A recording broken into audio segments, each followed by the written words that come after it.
Babae nag-retire matapos magtrabaho sa loob ng mahigit 7 dekada nang hindi uma-absent. Madalas nagre-retire ang mga tao kapag pasok na bilang senior citizen ang kanilang edad at ituon ang kanilang atensyon para makasama ang pamilya. Pero tila masyado nang overdue ang retirement ng isang babae na nasa kwentong ito matapos niyang magtrabaho sa loob ng mahigit 7 dekada. Kung bakit napatagal ang pagre-resign ng babaeng ito, ito yung kwento. Nagtrabaho ang nooy 90 anyos na babaeng si Melba Melbain sa isang department store sa Texas sa loob ng 74 years. Anya, 17 years old siya noong nagsimula siya sa nasabing department store bilang elevator girl bago nalipat sa cosmetics department. Ayon sa store manager na si James Sainz, hindi raw kailanman lumiban o nagpaalam na liliban sa trabaho si Melba. Dahil dito, labis na hinangaan ni Sainz ang ipinakitang pag-uugali ni Melba sa trabaho.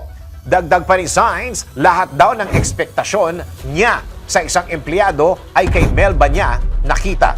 Kakaiba rin ang sipag ni Melba sa trabaho dahil hindi raw ito kailanman nalilate dahil pumapasok daw ito ng maaga para ma-reserve niya ang gusto niyang parking spot. Hindi lang yan, dahil saglit lang din daw nagla-lunch break si Melba dahil ayon sa kanya, lunch hour daw dumadagsa ang mga customer dahil ito lang daw ang oras ng mga tao na pumunta sa store para bilhin ang dapat nilang bilhin.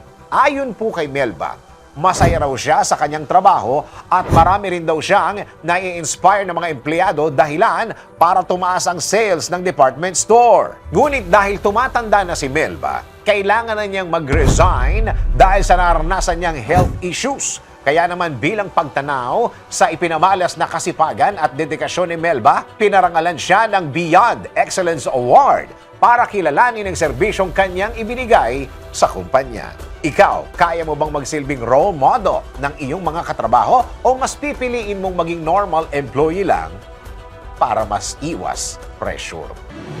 DWIZ Research Report. Report.